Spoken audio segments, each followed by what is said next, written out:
Para. Voltei, fera, seu professor Mardoc de Humanidades do curso Melhores do Mundo. Estamos juntos para passarmos por esse longo inverno. Voltei para o quê? Voltei para reafirmar os fatores que vimos agora há pouco. Exatamente, as causas e as classes responsáveis pelas cruzadas. Classes 3. Estão lembrados?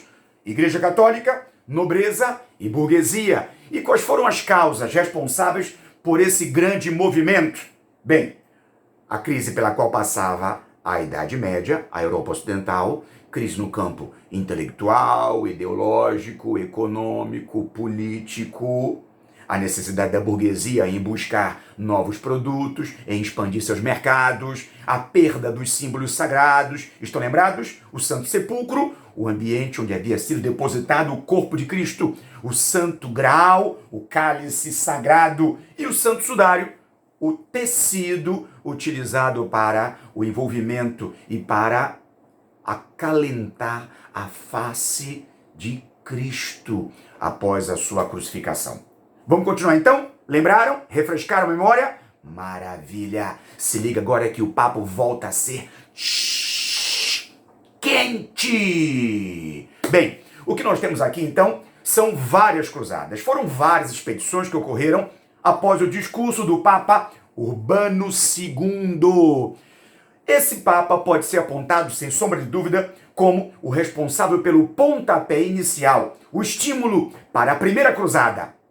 Mas antes disto, é importante que vocês saibam que ocorreram dois tipos de cruzadas. Aquelas chamadas de oficiais, porque tiveram o abalizamento, o respaldo da igreja e da nobreza, e as outras que foram feitas por outras camadas, outras classes, chamadas de não oficiais. Obviamente, para entender interesses das classes mais variadas. Então vejam, como é que o Enem cobra isso, Mardoc? Existiram várias cruzadas. Alguns livros falam de 7, outros falam de 17. Para o vestibular, temos que nos preocupar apenas com 3. A primeira cruzada, que vai ser chamada de Cruzada dos Mendigos, Cruzada dos Pobres. Por quê? Porque esta cruzada será espontânea. Ela vai ser realizada a partir do discurso do Papa Urbano II, onde percebemos o destaque de uma palavra: Deus quer. É justamente o motor que vai precipitar o deslocamento, o aparecimento de um líder chamado Pedro o Eremita e um número gigante de humildes, pobres, marginalizados, que desejavam ter um respaldo, um cantinho no paraíso. E por isso acreditavam que, se conseguissem resgatar os símbolos sagrados, eles conquistariam o seu metro quadrado no paraíso. Morreram milhares, muitos inclusive sem o choque contra os árabes, contra os bárbaros. Muitos morreram de inanição. Pois bem, essa cruzada entra para a história para representar, para demonstrar a grande influência que a Igreja Católica tinha e ainda tem no seio da sociedade. Primeira cruzada, Cruzada dos Mendigos. E aí saltamos para duas cruzadas que serão interpretadas no mesmo bloco. São chamadas de Quarta Cruzadas. Uma oficial e a outra não oficial. Nós temos a Cruzada das Crianças, que é tratada pelo vestibular como não oficial. Por quê? Porque, mais uma vez, o discurso da igreja teria controlado a sociedade, estimulado-a para que pudesse haver um exército ou exércitos formados por crianças. Ô Mardoc, qual a desculpa que a Igreja Católica usou para isso, cara? Simples. A igreja afirmou, a igreja explicava que o fracasso das outras cruzadas, ou pelo menos a falta de manutenção das poucas vitórias obtidas, foram responsabilizadas pela falta da impureza dos soldados. Então, nada melhor do que arregimentar crianças puras, ingênuas, por um tema divino, por uma bandeira sagrada. Somente as crianças poderiam, então, vencer os exércitos bárbaros, o que representou uma calamidade. Crianças foram capturadas e vendidas como se fossem souvenirs, brinquedos, outras tratadas como escravos. Quarta Cruzada das Crianças não oficial. Quarta Cruzada oficial. Esta também vai ser batizada com o nome de Cruzada dos Comerciantes. E por que ela é importante? E por que ela pode ser cobrada no Enem, Mardoc? Se liga, fera, Mardoc Humanas, que você tem aqui Humanas na veia. Se liga por quê? Porque esta cruzada fugiu de toda e qualquer rota religiosa. Ela se dirigiu para Constantinopla, onde lá havia um rico e próspero comércio. Essa cruzada foi financiada pelos comerciantes, que vão criar um vínculo, uma rota de comércio. Para quê? Para que mercadorias cheguem na Europa. E com essa chegada, vai haver uma grande revolução econômica.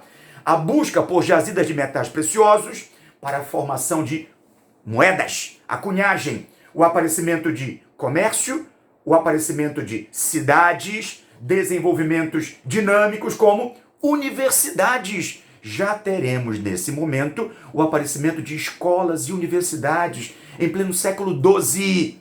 Que é uma curiosidade? A Universidade Italiana de Salermo, segundo levantamentos feitos, teria sido a primeira universidade que nós temos notícia.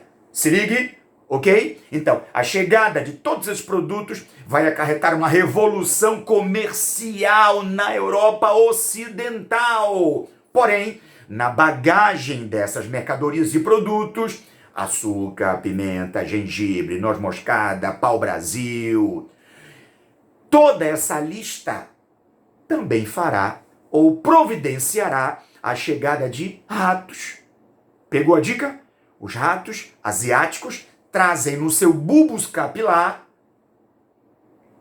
as pulgas, dando origem, ao pegar uma Europa sem infraestrutura, sem esgoto, uma Europa supersticiosa, a proliferação da peste bubônica, da peste negra, que a igreja muito bem tratará por esses 3 séculos como uma atitude marcada pelo poder de Deus. Deus trouxe um castigo para mostrar o porquê que eles, a sociedade, havia se separado do sentimento religioso.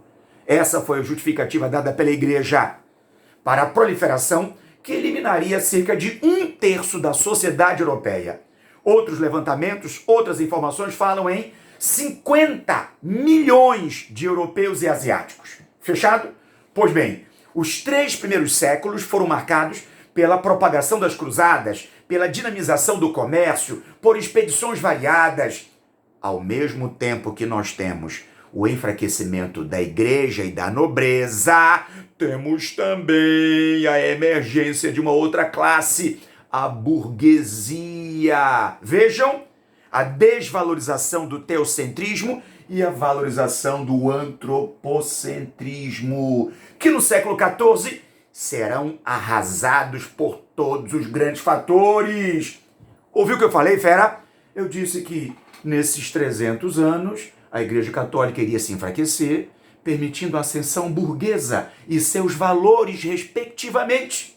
Mas que no século XIV a Europa seria sacudida mais uma vez, só que agora levando a quebradeira, levando a destruição, os valores da nobreza, da igreja e também da burguesia no século XIV. Este século, portanto, seria conhecido com o nome de crise geral do século XIV, com a proliferação de doenças, como vocês acabaram de ouvir falar, a peste negra, bem como também a explosão de revoltas entre feudos.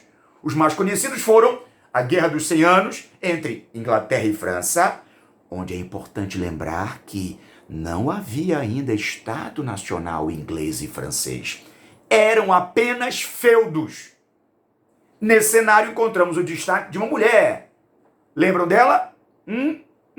A francesa? Uma grande mulher virgem que acabou dirigindo grandes exércitos franceses. Estão lembrados?